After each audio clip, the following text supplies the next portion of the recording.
Hello everyone, कैसे हैं आप सब। उम्मीद है आप सभी बेहतर होंगे। आप सभी का स्वागत है आपके अपने यूट्यूब चैनल पीएचडी मैट्रिक्स पर। आज की जो हमारी वीडियो रहने वाली है उसमें हम यूपीपीएससी के असिस्टेंट प्रोफेसर का जो 2021 में एग्जाम हुआ था उसके जो प्रीवियस क्वेश्चन है उनको डिस्कस करने वाले हैं। तो ये जो एग्जाम है ये जो प्रीवियस ईयर क्वेश्चन पेपर्स हैं ये आपके नेट जेआरएफ के एग्जाम की प्रिपरेशन के लिए, किसी भी स्टेट के असिस्टेंट प्रोफेसर के एग्जाम की प्रिपरेशन के लिए, और हाल फिलहाल जो एक एचपीएससी असिस्टेंट प्रोफेसर का फेज चल रहा है, जैसा कि आप जानते हैं एग्जाम पोस्टपोन हो चुका है और उसकी कोई नई डेट आई नहीं है, उसके कंटेक्स्ट में भी आपके लिए बहुत हेल्पफुल रहने वाली है।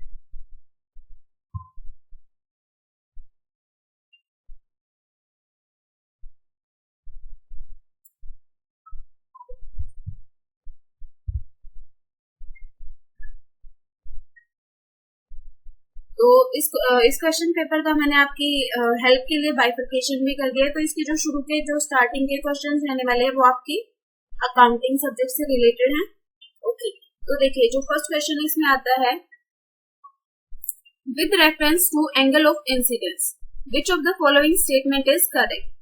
It shows the profit earning capacity of business, it represents the angle between sales line and total cost line. Select the correct answer from the codes given below. तो आप लोगों को पता होगा कि जो एंगल ऑफ इंसिडेंस है ये आपका मार्जिनल कॉस्टिंग का कॉन्सेप्ट होता है, और एंगल ऑफ इंसिडेंस आपका कैसे बनता है, जब आपकी सेल्स लाइन और टोटल कॉस्ट लाइन इंटरसेक्ट करती है तो आपका एंगल ऑफ इंसिडेंस क्रिएट होता है। और चलिए आपको ये नेक्स्ट स्लाइड में दिखाती हूँ मैं इसकी। देखिए जैसे कि ग्राफ है, यहाँ पे क्या है, ये आपकी टोटल कॉस्ट लाइन है, फिर ये आपका एंगल ऑफ इंसिडेंस क्रिएट हो रहा है, फिर ये आपकी टोटल कॉस्ट लाइन है, ये आपकी सेल्स लाइन है, और इनके बीच में जो ये एंगल क्रिएट हो रहा है इस एंगल को क्या बोला जाता है, एंगल ऑफ इंसिडेंस। अब ये एंगल ऑफ इंसिडेंस क्या दिखा रहा है आपको? पहली बात तो ये है कि ये जो है सेल्स लाइन और टोटल कॉस्ट लाइन के इंटरेक्शन से बना है। दूसरी बात क्या है, ये फर्म की क्या दिखा रहा है, प्रॉफिटेबिलिटी को शो कर रहा है, क्योंकि एंगल ऑफ इंसिडेंस में अगर आप देखेंगे तो क्या है, sales line total cost line के ऊपर है। तो इसलिए क्या हो जाती है, ये दोनों बातें सही हो जाती है कि ये एक तो फर्म की प्रॉफिट अर्निंग कैपेसिटी को दिखाता है, दूसरी बात क्या है, ये कैसे क्रिएट होता है, सेल्स लाइन और टोटल कॉस्ट लाइन के इंटरेक्शन से ये क्रिएट होता है। तो यहाँ पे सही ऑप्शन आपका क्या हो जाएगा, option C. Both 1 and 2 are correct. Second question आपका आता है, if the current ratio of a company is 2:1, which of the following transactions would improve the ratio? आपके ऑप्शन है issue of bonus shares, issue of warrants, purchase of stock of goods for cash, या payment of current liabilities. तो अब देखिए इसमें क्या होता है, इशू ऑफ बोनस शेयर। जब कंपनी बोनस शेयर इशू करती है तो क्या होता है कि कंपनी के जो शेयर होल्डर्स फंड है उसी में ही जो भी चेंजेस होते हैं वो होते हैं, क्योंकि क्या होता है कि जो रिजर्व होते हैं वो कम हो जाते हैं और जो शेयर कैपिटल होती है वो बढ़ जाती है। तो इसका क्या होता है, ना तो करंट एसेट पे कोई इम्पैक्ट पड़ता है, ना ही करंट लायबिलिटीज पे। इशू ऑफ वारंट्स का भी करंट एसेट्स और करंट लायबिलिटी पे कोई इम्पैक्ट नहीं पड़ता। तो ये ट्रांजेक्शन आपकी purchase of stock of goods for cash. Stock of goods for cash के लिए खरीदा तो क्या हो गया, आपके करंट एसेट के दोनों ही जो फैक्टर्स हैं, एक बढ़ रहा है और एक घट रहा है, तो आपका करंट एसेट्स में क्या होने वाला है, कोई भी चेंज नहीं आने वाला है। लेकिन अगर हम लास्ट ऑप्शन देखेंगे, पेमेंट ऑफ करंट लायबिलिटी, तो इससे क्या होगा कि आपकी जो करंट लायबिलिटी है वो लायबिलिटीज जो है वो कम हो जाएगी, और आप कैश में पेमेंट करेंगे तो इसकी वजह से आपकी जो करंट एसेट है उस पर भी इम्पैक्ट पड़ेगा। ठीक है, तो इसलिए इसका करेक्ट आंसर क्या हो जाएगा, ऑप्शन डी। देखिए यहाँ पे मैंने इसको एक्सप्लेन किया हुआ है। देखिए फॉर एग्जांपल करंट एसेट आपके थे 2 लाख के, करंट लायबिलिटीज आपकी थी 1 लाख की। फिर आपने क्या किया कि करंट लायबिलिटीज आपने पेमेंट कर दी, कितनी पेमेंट कर दी, 50,000 की पेमेंट कर दी। तो उससे क्या हो गया, आपकी करंट लायबिलिटी 50,000 से कम हो गई और करंट एसेट्स भी आपके 50,000 से कम हो जाएंगे। ठीक है, तो अब आपका न्यू करंट रेशियो क्या आएगा, current assets upon current liabilities 1,50,000 divided by 50,000। आपके करंट रेशियो में क्या आ गया, चेंज आ गया। पहले आपका करंट रेशियो 2:1 था, जो अब होगी 3:1 हो गया। ठीक है, तो आपका ऑप्शन डी यहाँ पे करेक्ट आंसर हो जाएगा। Question number 3, match list 1 with list 2 and select the correct answer using the codes given below the list।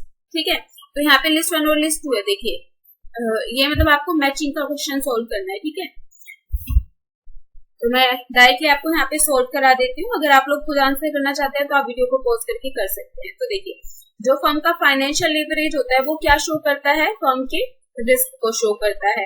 Quick ratio क्या शो करता है, फर्म की लिक्विडिटी को। फर्म का जो स्टॉक टर्नओवर है वो क्या रिप्रेजेंट करता है, फर्म की एफिशिएंसी को। और मार्जिन ऑफ सेल्स जो है ये क्या रिप्रेजेंट करता है, फर्म की प्रॉफिटेबिलिटी को। तो फर्स्ट जो है वो आपका थर्ड से रिलेट कर रहा है और सेकंड जो है फोर्थ से। तो देखिए यहाँ पे अगर आप देखेंगे तो आपका ऑप्शन ए करेक्ट आंसर हो जाएगा। ठीक है, तो यहाँ पे करेक्ट आंसर क्या है आपका, ऑप्शन ए।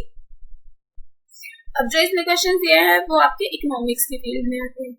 इसमें क्या है, पहला क्वेश्चन आपका मोनोपोलिस्ट में charge higher prices to maximize profit under which of the following conditions. ठीक है, अगर मोनोपोलिस्ट जो है अपने प्रॉफिट को मैक्सिमाइज करने के लिए हायर प्राइसेस चार्ज करना चाहते हैं तो उसे कौन सी कंडीशंस फुलफिल करनी पड़ेंगी। तो यहाँ पे ऑप्शन दिया, when elasticity of demand is highly elastic, when elasticity of demand is less elastic, when elasticity of demand is perfectly elastic और when elasticity of demand is equal to uniform. तो इसको क्या है, मैं आपको जो है ग्राफ के हेल्प से ही समझाती हूँ। तो देखिए इसका करेक्ट आंसर हो जाता है आंसर बी। देखो ये आपका इलास्टिसिटी ऑफ डिमांड है। ठीक है, तो ये क्या होता है, परफेक्ट कंपटीशन में आपका इलास्टिसिटी ऑफ डिमांड क्या होता है, इंफिनिटी होता है। फिर ये आपका मोनोपोलिस्टिक कंपटीशन आता है। ठीक है, और ये आपका मोनोपोली का सिचुएशन आ जाता है। और ये आपका ऐसा ग्राफ है जहाँ पे आपकी इलास्टिसिटी ऑफ डिमांड क्या होती है, जीरो होती है। तो यहाँ पे आप देखो कि जो इलास्टिसिटी ऑफ डिमांड है वो क्या होती जा रही है, कम होती जा रही है। पहले आपकी यहाँ पे इंफिनिटी थी, फिर मोनोपोली में क्या हुई, उससे थोड़ी कम हुई, और मोनोपोलिस्टिक कंपटीशन में परफेक्ट कंपटीशन से थोड़ी सी कम हुई, और मोनोपोली वाले में क्या हो गया आपका, मोनोपोलिस्टिक कंपटीशन से भी कम हो गई आपकी इलास्टिसिटी ऑफ डिमांड। तो इसीलिए वो कह रहा है कि अगर कोई मोनोपोलिस्ट है वो अपने प्रॉफिट को मैक्सिमाइज करना चाहता है और हायर प्राइसेस चार्ज करना चाहता है तो इलास्टिसिटी ऑफ डिमांड कैसी होनी चाहिए उस प्रोडक्ट की, लेस इलास्टिक होनी चाहिए, जिससे कि वो प्राइस को बढ़ा सके और उसकी जो है डिमांड के ऊपर ज्यादा असर भी ना। नेक्स्ट आपका आ जाता है, which of the following is not an objective of penetration pricing. तो पेनिट्रेशन प्राइसिंग क्या होती है आपकी, पेनिट्रेशन प्राइसिंग में शुरू में क्या करता है, जो भी सेलर होता है वो अपने प्रोडक्ट का प्राइस शुरू में कम रखता है और बाद में क्या करता है, धीरे धीरे प्रोडक्ट के प्राइस को बढ़ाना शुरू करता है। ठीक है, तो यहाँ पे कौन कौन से पेनिट्रेशन प्राइसिंग के ऑब्जेक्टिव नहीं है। तो ऑप्शन है, to determine maximum sales volume, जो है जो सेलर है वो अपने सेल्स वॉल्यूम को मैक्सिमाइज करना चाहता है, सही बात है। To increase market share increase करना चाहता है, ये भी सही है।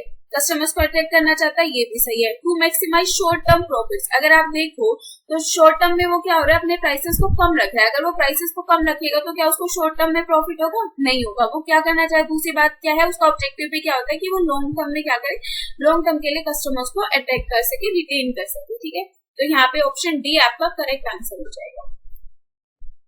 नेक्स्ट क्वेश्चन है आपका, which of the following statement is correct in regards to pricing.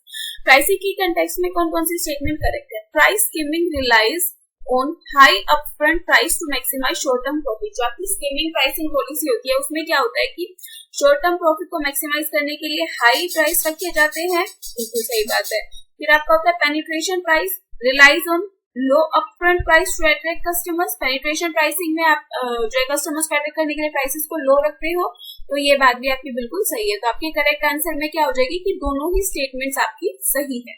तो correct answer will be option C.